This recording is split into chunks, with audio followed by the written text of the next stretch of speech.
Her daughter's coming back soon in August. She already has a tenant. Real estate is tough there. So scarcity of apartments, just like here. Yeah. It's really built up since I was there in school. The school's looks like they have a load of money. Good evening, it's 7 o'clock here in the northeast of the United States, and this is the Tibet Center. Our Tibetan name is Kunchab Tarduling, place pervaded by seekers of liberation. And that's what we're looking for. This is our twice weekly presentation of the Buddha Dharma. We're following the Lamrim Chenmo's Graded Stages of the Path by Tsongkhapa. All the prayers we say are on the website, thetibetcenter.org. Scroll down to FAQ, and then the prayers are under that if you wish. You don't have to. You do what you want. So we'll start. Prayer for the spreading of the teachings, written by the Kukuma, the predecessor of the current Ling Rinpoche. By the force of the blessings of the non-fallacious three precious gems, and of the truth of our pure selfless wishes, may the precious Buddha's teachings flourish and spread to the expanse of all areas throughout the length and breadth of the West, for all the people living there, together with their near ones, who have engaged in the teachings and have faith and respect for them. May all conditions that burst their practice of the pure Dharma be dispelled, and an excellent collection of favorable conditions increase like the waxing moon, and especially for those who work on methods to accomplish the flourishing and spreading of the victorious one's teachings, which are the source of benefit and happiness. May they never be oppressed by masses of interference and adverse conditions, and may this spontaneously happen just as we have hoped and wished. The Heart Sutra. Thus have I heard once. The Blessed One was dwelling in the royal domain of the Vulture Peak Mountain, together with a big gathering of great monks and great bodhisattvas. At that time, the Blessed One entered the samadhi which examines the dharmas called profound illumination, and at the same time noble Avalokiteshvara, the bodhisattva Mahasattva, looking at the profound practice of transcendent knowledge, saw the five skandhas and their natural emptiness. Then, through the inspiration of the Buddha, Venerable Shariputra said to Avalokiteshvara, "How should those noble ones learn who wish to follow the profound practice of transcendent knowledge?" And Avalokiteshvara answered, "Venerable Shariputra, whoever wishes to follow the profound practice of transcendent knowledge should look at it like this, seeing the five skandhas and their natural emptiness.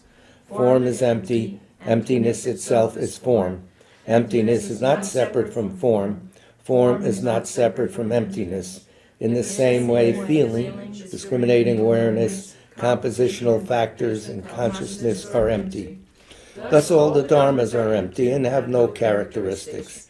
They are unborn and unceasing. They are not impure or pure. They neither decrease nor increase.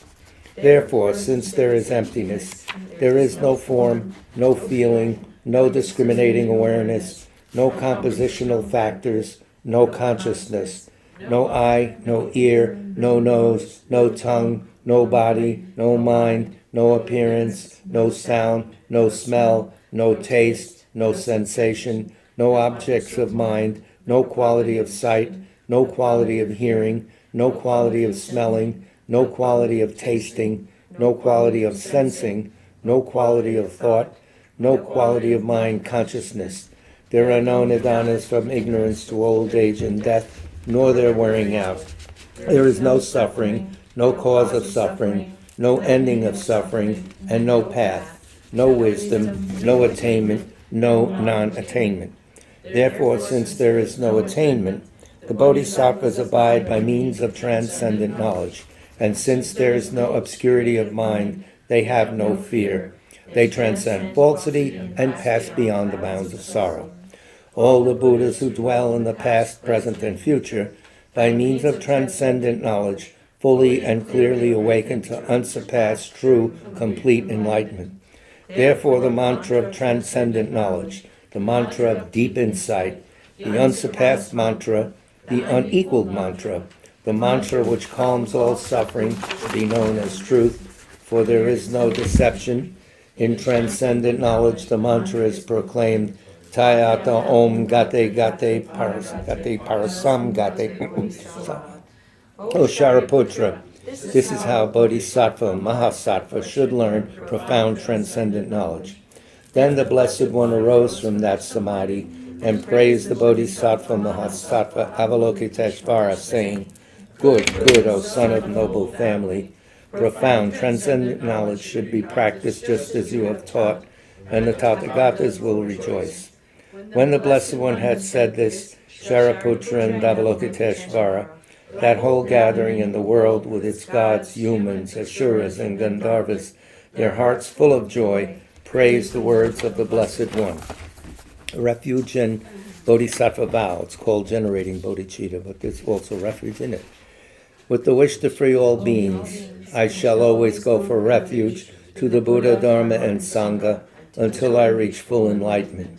Inspired by wisdom and compassion, today in the Buddha's presence, I generate the mind intent on full awakening for the benefit of all sentient beings. As long as space endures, as long as sentient beings remain, until then may I too remain to dispel the miseries of the world. With the wish to free all beings, I shall always go for refuge to the Buddha, Dharma, and Sangha until I reach full enlightenment. Inspired by wisdom and compassion, today in the Buddha's presence, I generate the mind intent on full awakening for the benefit of all sentient beings. As long as space endures, as long as sentient beings remain, until then may I too remain to dispel the miseries of the world.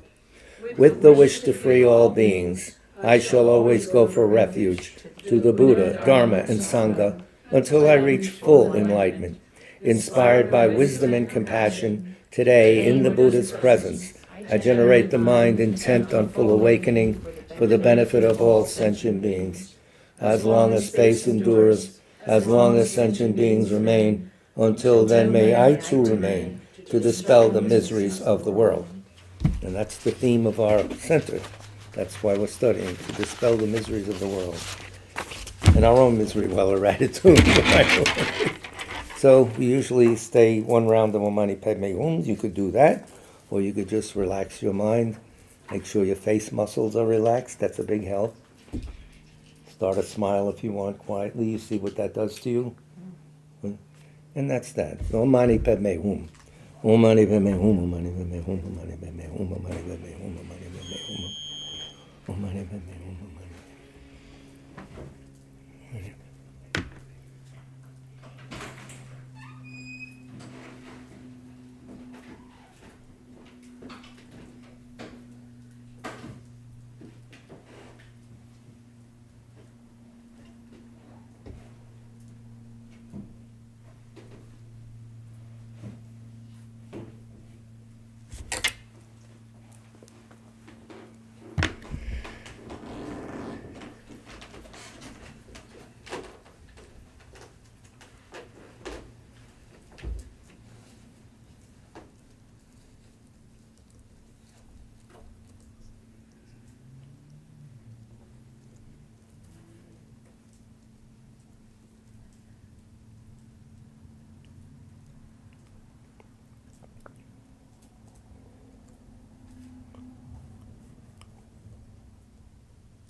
Om Mani Padme Hum.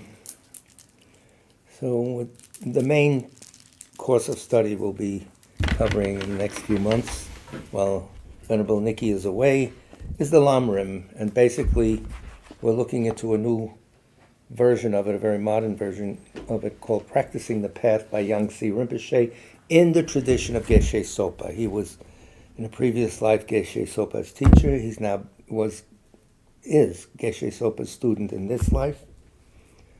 It continues. So, very interesting. He teaches. has been found He has in Toronto. in Toronto. Yes. Oh, wow. How old? Uh, Must be like 12 or something. I'm not sure, but one of his longtime students told me that by email. Oh, good. This is good news. Yeah. Here's a great one. He was Lama Zopa's teacher, too, you know. Amazing. Quiet, unassuming, just like Chungla. Only met him twice, but very nice. So, anyway, so the Lama is what we will be covering. But first, we have to have some, hors d'oeuvres, smorgasbord, we have to pick. And we're going to emphasize the teachings from the point of view of practice, of meditation, of actually using them to make you feel better. The purpose is to feel good. Because when you feel good, you're at your best. Not manically ebullient, but just a confidence that comes from knowledge, a sense of peaceful happiness. So some of the points, we're working with this book, The Art of Meditation by Mathieu Ricardo Mathieu-Ricard, as Nikki would pronounce it. It's kind of old, this book. When was it written? Everything is old around me. There's the cover, in the 80s. Oh, 88, something like that. No, can't be. Well, anyway, who cares? It's timeless. What he does is giving you short little lectures or points. You'll see as I go. No use describing it when we have it here. Here's a section called, and this is from page 17, Transforming Ourselves to Better Transform the World. And that's what our motivation is. We're developing ourselves so that we can help people. We don't have to say, I wish I could help this one or that one. We see the wretched people in the world. So use that feeling of compassion towards them to power your meditation when you feel dull, you don't want to do this or that. I can't let them down. It's a little heroic. We can't do anything now. Who are we? Walking around. And, the next time you go into a rage or a depression, how can I help them now? We'll build ourselves up. We'll look different. We'll be in different forms. So will they. Anyway, enough. Blah, blah, blah. Let's let Matthew say something. Developing our own positive inner qualities is the best way to help others. The best. Feel free, by the way, to interrupt, to comment, to whatever you want to do. You too. I can't see. I need a rearview mirror. At the beginning, our personal experience is our only reference point, but as we continue, it can become the basis for a much larger point of view that includes all beings. We are all dependent on each other, and none of us wants to suffer. We heard this. Being happy in the midst of an infinite number of other beings who are suffering is absurd, if it were even possible. Seeking happiness for oneself alone is doomed to certain failure, since self-centeredness is the very source of our discontent. That's a point to think on. Put the blame on one thing, as the Lojong teachings say, the self-centered mind. It all comes from that, they claim. Now, to ferret this idea out by thinking about it, running it through your meditation is very important. You'll find that life itself verifies this. Seeking happiness for oneself alone is doomed to certain failure, since self-centeredness is the very source of our discontent, and repeating myself. When selfish happiness is the only goal in life, life soon becomes goalless, wrote the French novelist Romain Rolland. He was in the 50s. Even if we show all the outward signs of happiness, we cannot be truly happy if we fail to take an interest in the happiness of others. Altruistic love and compassion are the foundations of genuine happiness. That's where he's coming from. Is he right or is he wrong? Don't say, yeah, that's right. No. What is he talking about? Is that possible? You should think that way, especially here. This is the the cynical center. Well, His Holiness says, analyze all the time. So these remarks are not intended to be moralistic. They simply reflect reality.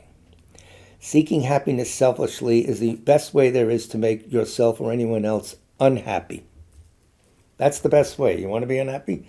Think about yourself all the time. Some people might think that the smartest way to guarantee their own well-being is to isolate themselves from others and to work hard at their own happiness without consideration for other people. They probably assume that if everybody does that, we'll all be happy. Well, what's the group in Japan that isolates themselves? That there's a whole class of people. It begins with an M. I don't know. Yeah, and they hoard. They stay in their apartments. It's become institutionalized in Japan. But anyway, they're not happy. Great depression among them. Hikimori is something like the hikimori. Yeah. But the result would be exactly the opposite. Instead of being happy, they would be torn between hope and fear. Are we torn between hope and fear? Is that what our mind continuum keeps bringing up, broadcasting? Make their own lives miserable and ruin the lives of other people around them as well. Yes. In the end, just looking out for number one is a losing proposition for everybody. What's the underlying thought here? We are connected whether we like it or not. That's it. One of the fundamental reasons such an approach is doomed is that the world is not made up of independent entities. Here comes the emptiness field. The world is not made up of independent entities. It can't be. Endowed with intrinsic properties that make them by nature beautiful or ugly, friends or enemies. Things and beings are essentially interdependent and in a constant state of transformation, which is what we don't think. We think that this is that, that's this and that. The very elements that compose them only exist in relationship to each other. Dependent arising has arrived. Hope it makes sense. The self-centered approach of the ego continually runs afoul of this reality and only succeeds in creating frustration.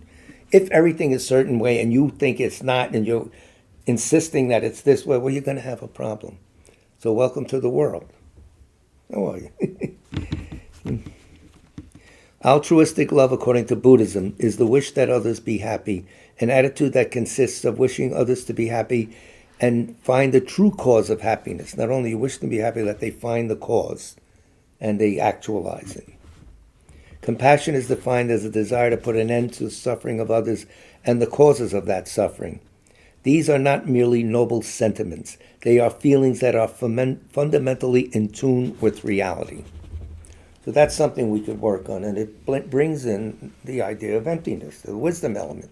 So you have the wisdom and the compassion element combined here, as they have to be anyway.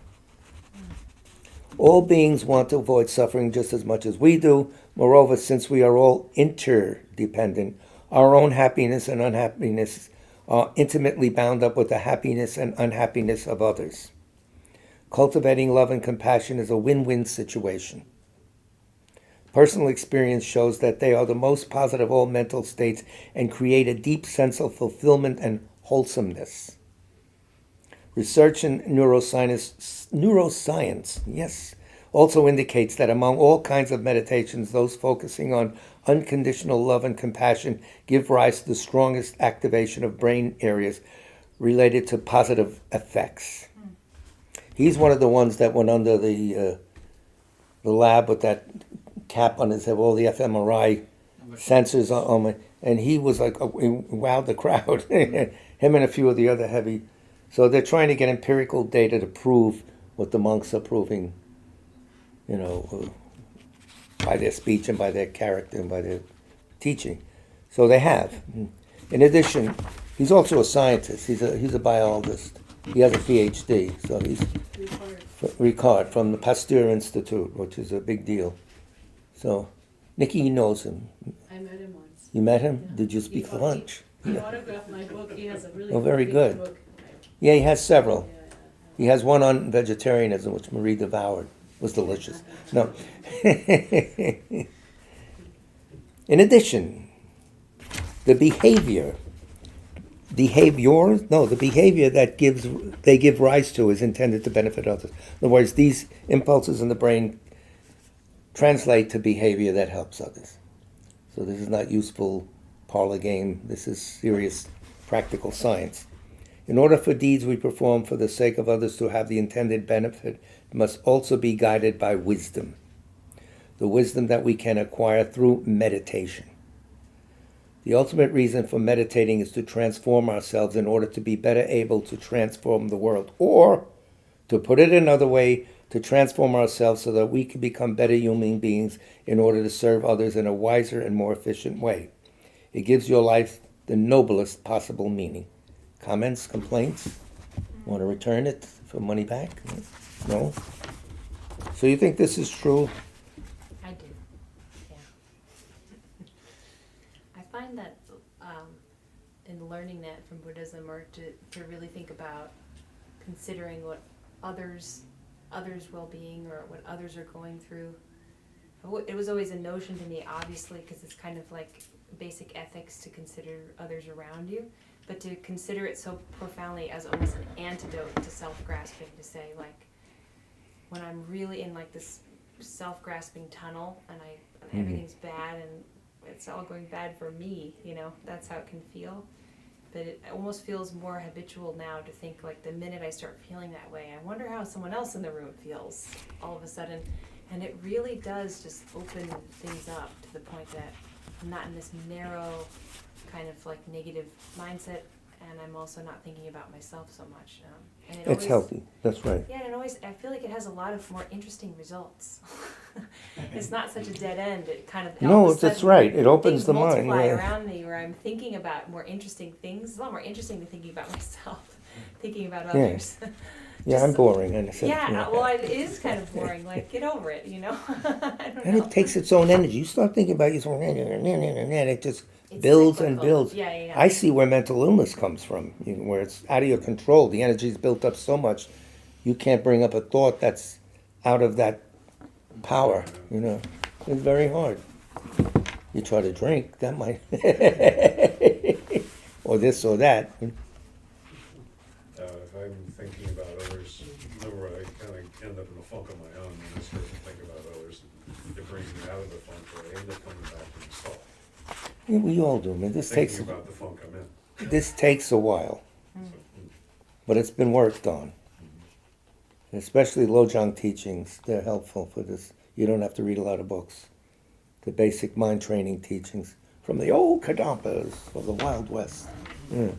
Meditation, it's the topic of this little segment here. This is page 29. This book's a gem, and it's very good because there's for the attention deficit meditation, it's perfect. And that's what we teach here, by the way. We're the kings. The object of meditation is what? Does anyone know? The mind. Wow. So the object of meditation is the mind. For the moment, it is simultaneously confused, agitated, rebellious, and subject to innumerable conditioned and automatic patterns. Is this true? We find this is true. That's too bad. Hey. True. The goal of meditation is not to shut down the mind or anesthetize us, but rather to make the mind, free, lucid, and balanced. Free, lucid, and balanced. What he's implying is you're controlling it. Right now the mind runs you. You're running all over the place. It's worse than a police state, the dictatorship of the idiot, the ego. No good. According to Buddhism, the mind is not an entity, but rather a dynamic stream of experiences. Boom. That should be a bomb. It's not a solid thing. We project that. The mind. I can't change it. It won't be this. It's not an entity, but a rather dynamic stream of experiences, a succession of moments of consciousness. In motion, kinetic, moving. We project something like that, of course. I'm stuck. I can't get out of this mind. Look carefully. That's not what's going on. That's what you think is going on. And who are you? It's serious. So he's saying these experiences are often marked by confusion and suffering, but we can also live them in a spacious state of clarity and inner freedom. We all well know, as the contemporary Tibetan master Jigme Chensei Rinpoche reminds us, that we don't need to train our minds to improve our ability to get upset or jealous. Yeah, let's do that. Let's work on that. We don't need an anger accelerator or a pride amplifier. Throw it out. By contrast, training the mind is crucial if we want to refine and sharpen our attention, develop emotional balance, inner peace and wisdom, and cultivate dedication to the welfare of others. We have within ourselves the potential to develop these qualities, but they will not develop by themselves or just because we want them to. Key word, you got to do the work. How little or more you do it, at least have the idea, I got to work on this. That's all. Nikki was, we're meant to work on this. Well, it's true. But here's how you do it. And this is the rationale for it. They require training, and all training requires perseverance and enthusiasm, as I've already said. Yes, you have to have those tools. And in the beginning, your best bet is to take little pieces. 5 minutes, fine. That's it. Leave it there. Even if you want to continue, leave it there. You'll come back. Like little pieces of candy in the box, a little at a time. You don't show the whole box like I do. Seriously, that's very important for a beginner. If you're a world-class meditator, teach me, because I'm not. We won't learn to ski by practicing 1 or 2 minutes a month. Did you hear that? So the idea is continuity, all the time. A little bit every day, not an hour every 2 weeks or 10 hours every month. A little every day is most important. That's how habit patterns start to develop. That's how you develop smoking. Yeah, I'll have one. Well, this, it happens. Let's see. What meditation is not? I'm skipping to page 31. Sometimes practitioners of meditation are accused of being too focused on themselves, of wallowing in egocentric introspection and failing to be concerned with others. Wallowing, I like that. Speaks English very well. But we cannot regard as selfish a process whose goal is to root out the obsession with self and to cultivate altruism. And by the way, this obsession with self, you don't even know what the self is. You don't know its reality. It's a self that we project that is this and that, and it's not that at all. So you're working for an entity that's wrong. It's totally, working on something that's really not there the way you think it is. Defending the fort that doesn't exist. This would be like blaming an aspiring doctor for spending years studying medicine before beginning to practice. They have to. You have to. The navel-gazing criticism that's given to all of Buddhism is totally wrong. It's people who never sat down and worked on themselves. Oh, you're looking at your navel. Well, they think sitting there is like to go into a trance, Come on. So there are a fair number of cliches in circulation concerning meditation. I should point out right away that meditation is not trying to create a void in one's mind by blocking out thoughts, which is impossible anyway. Try it. I'm going to block out thoughts. Go right ahead. Smoke this. Come on. Nor is it engaging the mind in an endless cogitation in an attempt to analyze the past or anticipate the future. Again, it's not the right way. Neither is it a simple process of relaxation in which inner conflicts are temporarily suspended in a vague, amorphous state of consciousness. Yeah, that's what we'll do. That's vague. People think that, just relax. All the spas with the little treatments they do, when they give you their meditation instruction, it's always something like, make believe you're floating. It's nice, you get a good break, but that's it, So if you're looking for that, you're going to be very upset. You're looking to meditate, and I'll feel great afterward. Boy, I have to do that every day. It doesn't work that way. Sometimes you meditate, you get aggravated. Sometimes it doesn't work. When you get these periods, at least from my experience, and it's really not going well, stop. Take a walk, do something else, and have the confidence to know you'll come back to it. That's a real mature way of doing things. I will come back. Right now, I'm screwed up. That's it. No use banging my head on the wall. Let me do something. Let's go for pizza. Anything,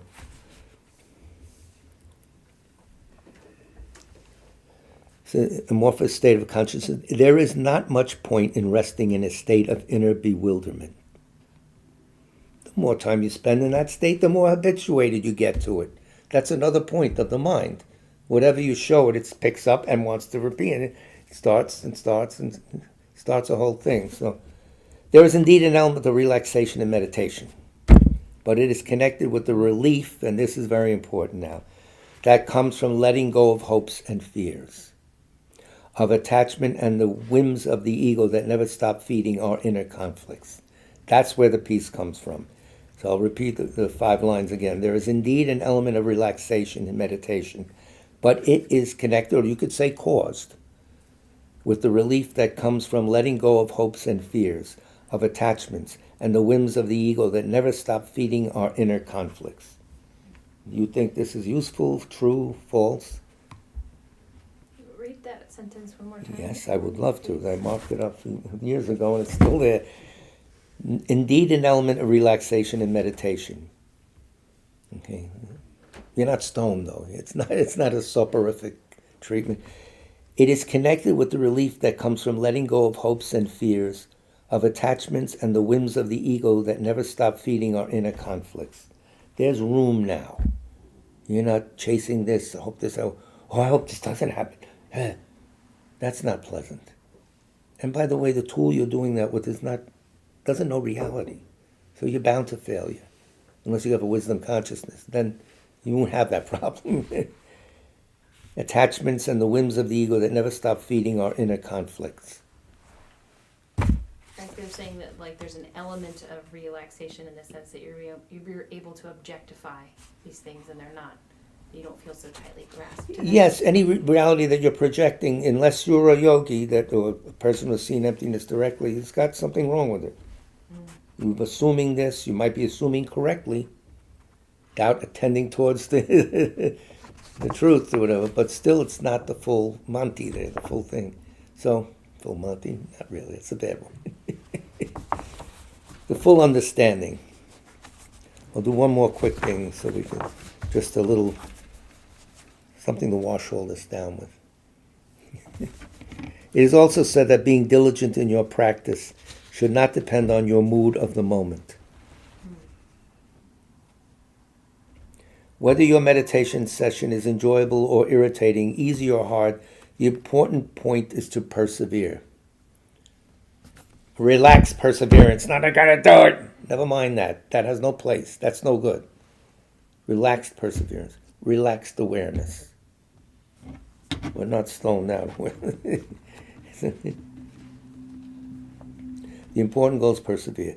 If you get bored while meditating, no, we don't get bored. You get bored while meditating? Nobody does. If you get bored while meditating, this is not due to meditation itself, but to lack of training. Moreover, it is when you don't feel like meditating that it might have the most beneficial effects, because at those times, meditation is working directly against some obstacle that stands in the way of your spiritual progress. That's an indication that you have some work to do, and if you can do it, don't go crazy. If you can't, just drop rather than forcing it. So, and he goes on, too loose, too tight, that thing, etc. Let's see what else here. Practitioners also advise, page 54, not to place too much importance on various inner experiences that might arise in the course of meditations. Such experiences might take the form of bliss, I should hope it happens. This has not happened. Inner clarity or an absence of thoughts. Absence of thoughts happens sometimes. It's not a big deal. It doesn't mean you saw emptiness. So it's just the conventional absence of, you're seeing through the conventional nature of mind. They can be compared to the different landscapes you see going by as you're sitting on a train that is actually moving, not the Jersey trains. No.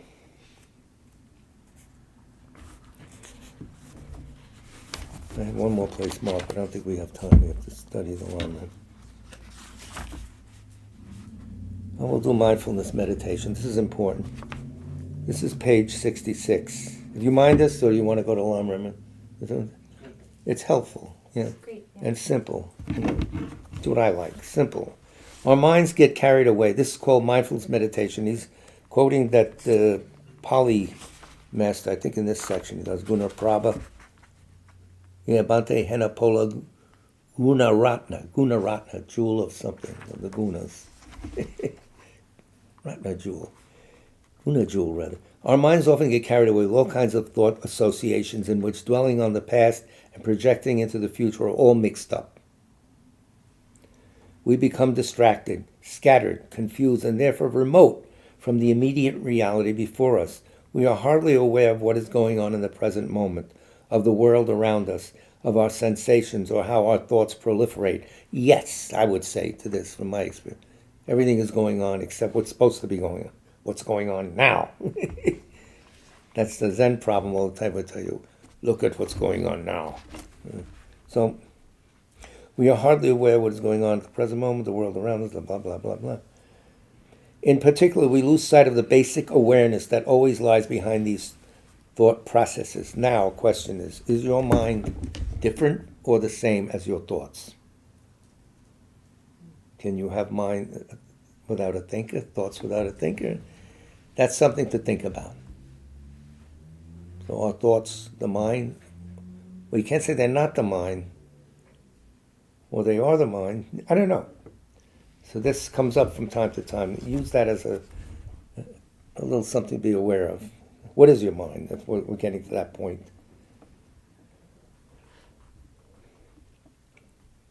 Our automatic mechanical thought patterns are the furthest thing from mindfulness.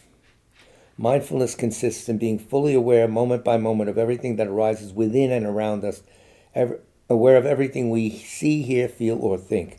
It also includes, and he underlines the word, italicizes the word, understanding of the nature of our perceptions, free from the distortions that cause us to be attracted to them or reject them. What's the nature of this thing that we're dwelling on, obsessed with, frightened about? Well, in addition, mindfulness contains an ethical component that enables us to discern whether or not it is beneficial to maintain this or that particular state of mind, or to continue to pursue whatever we are doing at the present moment.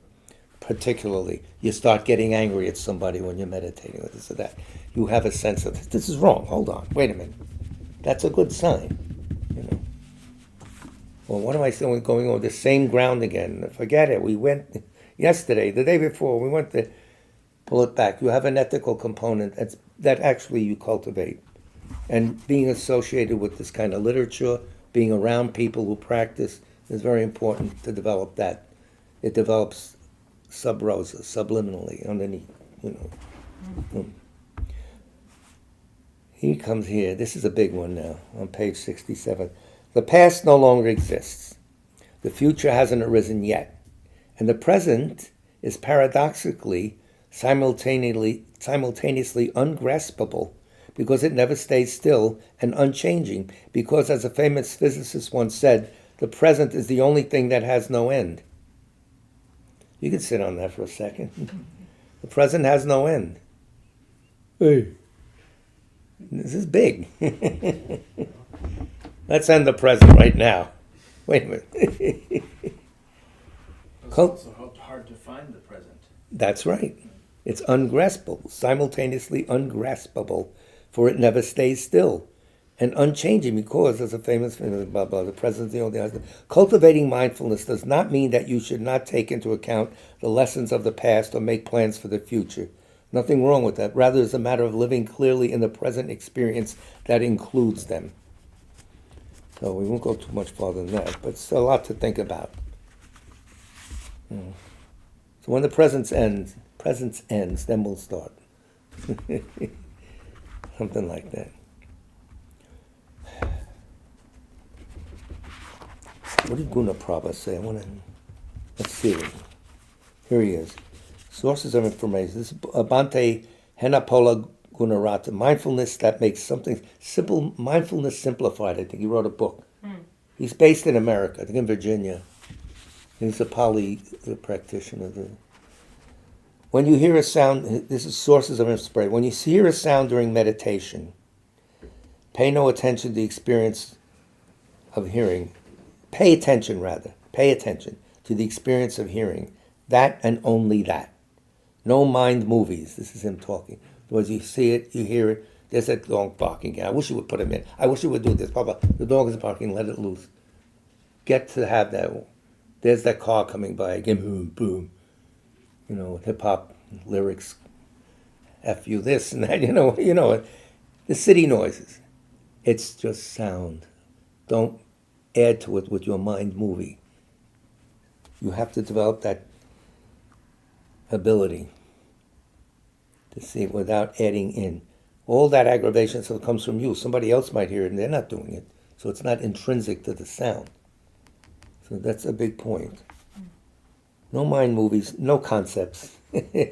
No interior dialogues about the question. Just noise. That's you practicing. Do you annoy your neighbors with the heavy metal I hope not. riffs 2 o'clock in the morning? Should ask them. Reality is elegantly simple and unadorned, he says. When you hear a sound, be mindful of the process of hearing. Everything else is just added chatter. Drop it. Well, you have to analyze these words, try them out. You don't agree, the hell with it. Then you drop this word, this advice too. But that's what you do here. You have to, bring your own judgment into the process. So practicing the path. Yangtze Rinpoche. Margaret's been road testing this. Yes, I have. So did you crash and burn?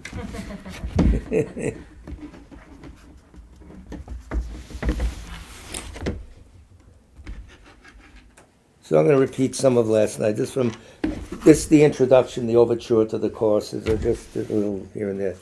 Our minds are our biggest problem. We had this already.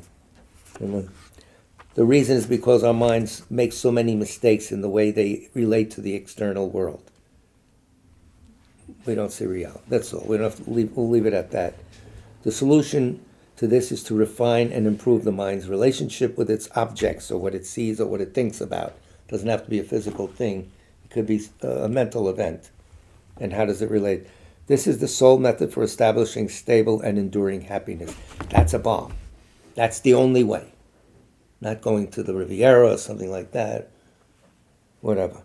From page... Say that one more time. I will say it many times. Page 451, this is from. In our lives, our minds are our biggest problem. The reason is, and also our best friend, by the way. So the reason is because our minds make so many mistakes in the way they relate to the external world. The solution to this is to refine and improve the mind's relationship with its objects. This is the sole method for establishing stable and enduring happiness. And the sole method, once you find it, to dish it out to others. You got to embody it yourself. 479, I'm skipping around. This is, there is no path to enlightenment that lies outside of your own mind. So don't get dressed up in this or go to that place or anything. It's your own mind, which is always with you, everywhere. In the White House, in the bathroom, everything. Whatever negativities, rather, there are to be eliminated, must be eliminated in your own mind. Whatever good qualities there are to be cultivated, must be cultivated within your own mind. And a note here, compassion is the goodness in your heart that feels for the pain and suffering of others. Well, that I just added in. I don't know why I put that there. Page 480, Yangtze Rinpoche himself says, as you study the Dharma, as you study the Lamrim, you should do so with compassion as your motivation. I'm doing it to relieve suffering, my own and others. Your attitude should be rooted in the altruistic attitude of the Mahayana, the great vehicle, blah, blah, blah. That we know. This is stuff that doesn't appeal to the non-Buddhists because they don't know terms like Mahayana, how we define compassion. Really mean? Great way, or yana, like a Okay. great way. Yana is a means to an end. Vehicle. Vehicle, that's the vehicle. Uh-oh, when we say vehicle, we think of our wrecks that we drive around in. Page 480. Dharma practice doesn't just mean sitting on the meditation cushion. It has everything to do with the practicality of living and working with your negative states of mind, with lessening them, counteracting them when they arise, and ensuring that once subdued, they do not arise again. Thus, it is very important that your Dharma training should also entail your actively engaging with society. Of course, you go into recluse, retreats and all that stuff, but it's with the idea of getting your mind in line to help others. And while you're doing that, you feel better. So everyone agrees that everyone doesn't agree. People actually paper over their bad moods and everything, just let them go and all that, but these things that aggravate you is the stuff that you use as fertilizer to, blossom the mind. You work with that stuff. It's very important. Work with what you have. Don't say it's not there. I'm going to push it out. It's there. Why is it there? What is it? But there's got to be a psychological finesse to the whole thing. Not getting carried away with the contents. So we'll do it the introduction now. Although it's common to view the attainment of enlightenment as the supreme accomplishment of the Buddhist path, it is important to keep in mind that the supreme purpose of that accomplishment is to benefit sentient beings in the most extraordinary way. That's the Mahayana theme. That's what we're doing. Okay, that makes sense. This is nothing unusual. Once we become enlightened, we will be completely empowered and fully able to bring about the ultimate benefit of others. You're not just helping them with this or that, you'll establishing them on the path to Buddhahood, because everybody has that seed of Buddha nature, and you're helping people to uncover it. We all have it. As Chungla would say, the roach also has Buddha nature. In contrast, the way we are now, at most we are able to benefit others only temporarily. Yes, but don't stop doing that. And when even if you think mentally, as we said last night, the 7th Dalai Lama's prayer, the thought that others be happy only exists in your mind, yet it helps others and yourself in this time and all places, in all times. How is that possible? That a thought in your mind has that kind of effect. That's the power of the mind. That statement assumes that there is a connectivity, if you think of it carefully. If something's going to affect you, there's some way, there's some conversation between. We may not be aware of it. Quantum entanglement, maybe? Who knows? A little bit more. I know you're starting to. It's time to rest now. What? No, I just think when you think of how somebody else is feeling and you work towards things and they feel better, you end up feeling better. And it's a cyclical thing, constantly. Yes. Sometimes when I'm dwelling on my funk, I think of situations with other people, it makes me feel better. And somehow I come back into my own funk, but I realize I'm not into it the same extent that I was. It's a gradual process of coming out through a door, maybe. And we're always told when you help somebody and you feel good, review that all the time. Keep bringing that up. It expands it. It gives it more power. I gave something, and boy, was he happy to get that. Repeat that all the time. There's nothing wrong with that. You're not showing off. Nobody's there. You're in your own mind. There's not a whole grandstand of people. Oh, yay. That's important. The laboratory of your mind is a solitary place. According to the teachings of Buddha, one more thing. Is this page what? 8? 3? I can't even see my own writing. According to the teachings of Buddha, the way that things ordinarily appear to our minds is fundamentally mistaken. So bear that in mind. No use going crazy. We're seeing unreality. Leave it at that. That's a good point to think about. Problems, difficulties, and hardships arise in our lives because of the basic misconceptions, because we are not able to see things the way they actually are. Hard to understand that on all levels, but it's there. According to Buddhism, we perceive things and events in our lives from a totally obscured perspective. What the heck is it? What we experience from this perception is known as conventional existence. You heard this Monday night too. That's what we perceive. Everyone perceives it the same way somewhat and generally, but it's wrong. It works. We get along, but it's not the final meaning of things. And our perceptive abilities are not developed. Not even cheaply developed. We have clairvoyance and little things like that. We're not developed. So we have to understand that all of our problems arise because we grasp the conventional nature of things as being ultimately true. That's it. That's the whole story. Yet we know there's conflicts. Why is it this way or that? Something is wrong. Feeling bad and suffering is the first bell on the way, the first thing that wakens you to the path of enlightenment. I don't feel good.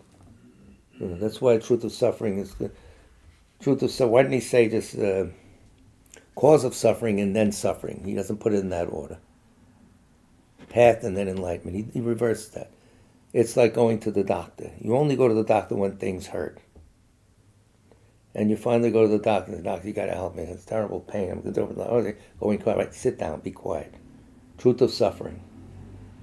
He looks at the patient. She looks at the patient. You have a sinus infection. Cause of suffering. Suffering brought you to the doctor, motivated you. Cause of suffering, okay, and the first thing you ask is, you gotta get rid of it? You do anything? Truth of the goal, yes, it's possible, I can get rid of it. The path, what do I have to do? You gotta take this antibiotics, you gotta get some rest, and you gotta drink fluids. The path to getting out. That's why it's in that order. It's in the order of practice, in the order of why you come to Buddhism in the first place. And it's you're suffering, and the Buddha's the doctor. Right? The Sangha is the nurse, the Dharma is the medicine, and your membership in the Tibetan is your health care plan. Don't forget that. It is very important. People leave that out all the time. They don't know. But I'm here to tell you, friends, sign up for the Tibetan. Are you in network or out of network? We have, our network expands to the universe and all world systems at all times, in all places, ladies and gentlemen. If you Very vote for much me, in network. I'm still looking at, is there a code for that? what? Yeah, what code? No, we don't need codes. This is the transcendent place. But really, if you have that attitude that something is wrong, at least your ego is shutting up for a while. Oh, yeah. Because otherwise the ego's not in the business of telling you things are wrong. You think, no, this is the way it is. And it gets a little idea of the path, it wants to run the path.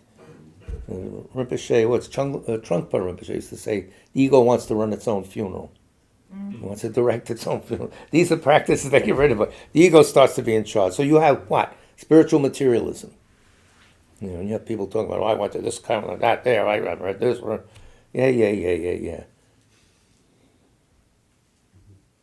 Somewhat funny, isn't it? When you're sitting in the middle of your own funk,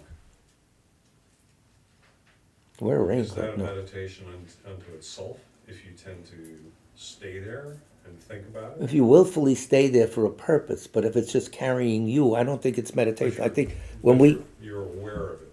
you're aware of it and you're trying to control it or learn from it or something, there's an active component in you that wants not to have this.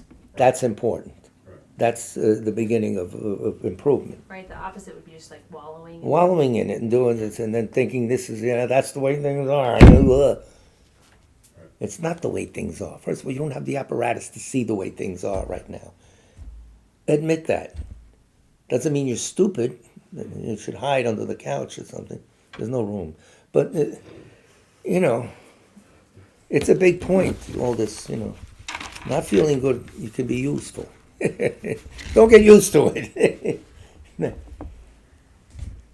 don't know. We have time? Yes, we have a little bit more. In general, from page 6, everyone has some wish. This is all from the introduction chapter. Everyone has some wish to benefit others, some wish to make their lives useful. We do. We have altruism, everybody, somewhat.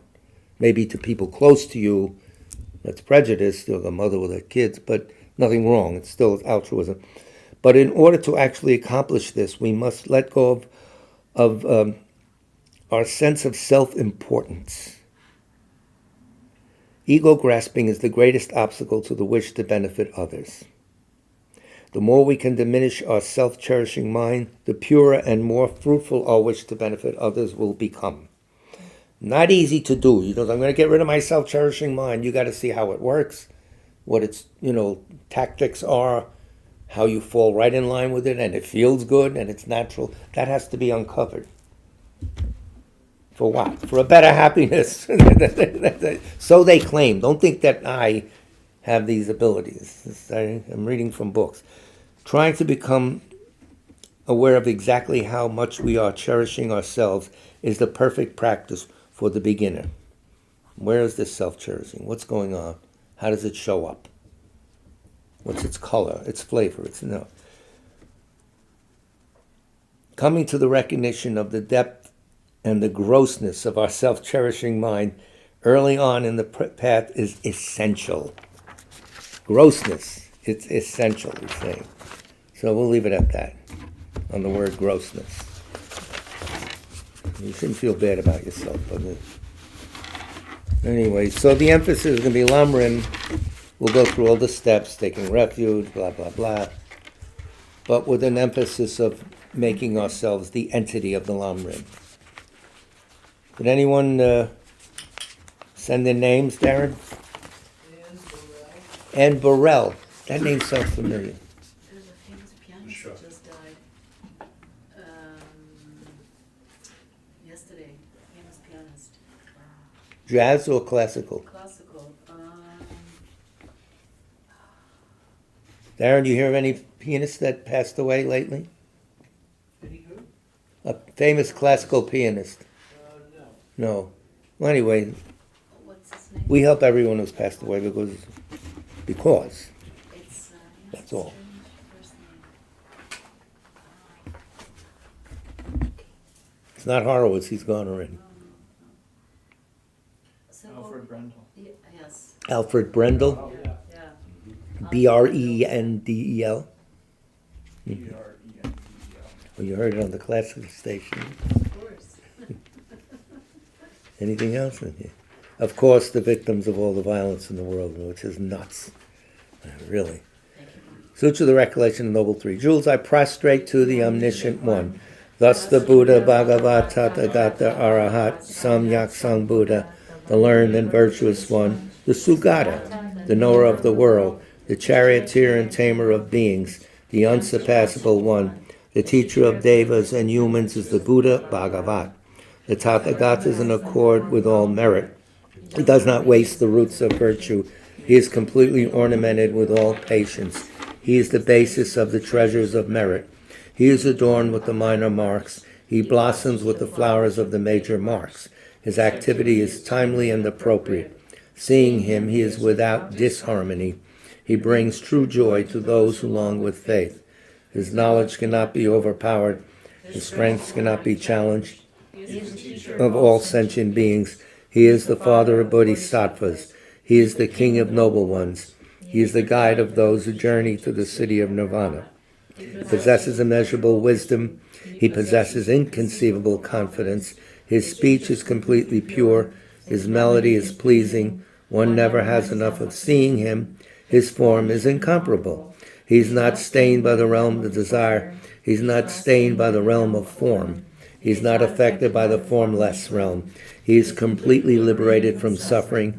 He is completely and utterly liberated from the skandhas. He is not possessed with dhatus. His ayatanas are controlled. He has completely cut the knots. He is completely liberated from extreme torment. He is liberated from craving. He has crossed over the river. He is perfected in all the wisdoms. He abides in the wisdom of the Buddha Bhagavats, who arise in the past, present, and future. He does not abide in nirvana. He abides in the ultimate perfection. He dwells on the bhumi where he sees all sentient beings. All these are the perfect virtues, the greatness of the Buddha Bhagavat. The holy Dharma is good at the beginning, good in the middle, and good at the end. Its meaning is excellent. Its words are excellent. It is uncorrupted. It is completely perfect and completely pure. It completely purifies. The Bhagavat teaches the Dharma well. It brings complete vision. It is free from sickness. It is always timely. It directs one further. Seeing it fulfills one's purpose. It brings discriminating insight for the wise. The Dharma, which is taught by the Bhagavat, is revealed properly in the Vinaya. It is renunciation. It causes one to arrive at perfect enlightenment. It is without contradiction. It is pithy. It is trustworthy and puts an end to the journey. Sangha of the great Jnana. They enter completely. They enter insightfully. They enter straightforwardly. They enter harmoniously. They are worthy of veneration with joined palms. They are worthy of receiving prostration. They are a field of glorious merit. They are completely capable of receiving all gifts. They are an object of generosity. They are a great object of complete generosity. The protector who possesses great kindness, the omniscient teacher, the basis of oceans of merit and virtue, I prostrate to the Tathagata. Pure, the cause of freedom from passion, virtuous, liberating from the lower realms. This alone is the supreme ultimate truth. I prostrate to the Dharma, which is peace. Having been liberated, they show the path to liberation. They are fully dedicated to the disciplines. They are a holy field of merit and possess virtue. I prostrate to the Sangha. I prostrate to the Buddha, the leader. I prostrate to the Dharma, the protector. I prostrate to the Sangha, the community. I prostrate respectfully always to these three. The Buddha's virtues are inconceivable. The Dharma's virtues are inconceivable. The Sangha's virtues are inconceivable. Having faith in these inconceivables, therefore the fruitions are inconceivable. May they be born in a completely pure realm. So now the Lojong text, mind training text. 8 verses on training the mind. Ready? With the determination to accomplish the highest welfare of all sentient beings, who surpass even a wish-granting jewel, I will learn to hold them supremely dear. Whenever I associate with others, I will learn to think of myself as the lowest amongst all, and respectfully hold others to be supreme from the very depths of my heart. In all actions, I will learn to search into my mind, and as soon as a disturbing emotion arises, endangering myself and others, I will firmly face and avert it. I will learn to cherish ill-natured beings, and those oppressed by strong misdeeds and sufferings, as if I had found a precious treasure difficult to find. When others out of jealousy treat me badly, with abuse, slander, and so on, I will learn to take all loss and offer the victory to them. When the one whom I benefited with great hope unreasonably hurts me very badly, I will learn to view that person as an excellent spiritual guide. In short, I will learn to offer to everyone without exception all help and happiness directly and indirectly, and respectfully take upon myself all harm and suffering of my mothers. I will learn to keep all these practices undefiled by the stains of the 8 worldly concerns, and by understanding all phenomena as like illusions, be released from the bondage of attachment. Prayer for the swift return of Rato Chunglo Rinpoche. Return to right here where we are. Exalted wisdom of all victors gathered in a drop, sole refuge manifest in the form of the one wearing saffron robes, Guru Lozang Tubuang Dorje Chang, please bear witness here today that our prayers may be fulfilled. We beseech the great torch of doctrine, accomplishing from long ago the vast waves of aspirational prayers, Lord of speech of the Victor Losang's teachings, spreading them to the ends of the earth by means of explanation and practice. Though holding the commitment, I will invite all beings to be my guests in unsurpassed great awakening, yet you have withdrawn the activities of the form body that serves the welfare of others. Is that worthy of the supreme among beings, the Bodhisattvas? Though impossible for you till cyclic existence's end to abandon your commitment to liberate all beings, we beseech the new son of Nirmanakaya to swiftly return from the realm of Dharmakaya, brought forth by Bodhicitta, drawn by 7 steeds. Having reached the far limits of scholarship and religious goodness, we come full holder of the sage's teachings and wish-fulfilling jewel, return as the glory of Losang Tempe, magnificent truth of the 3 precious jewels, Mahakala, Karmayama, and Sri Mata Devi, and the ocean of Dharma protectors. May you spontaneously fulfill our wish, the swift blossoming of the reincarnation's fresh moonlight face. So that concludes our class for tonight. There is no Waitara Sadhana this Saturday. It's an off Saturday. Our next Dharma class will be 7 o'clock at night at 151 West 30th Street in Manhattan, right by Penn Station. At 7 o'clock, the 3rd floor. All roads lead there. All transportation systems lead there. So thank you very much for your patient listening. Good luck to all of you. Thank you, Tony. You're welcome.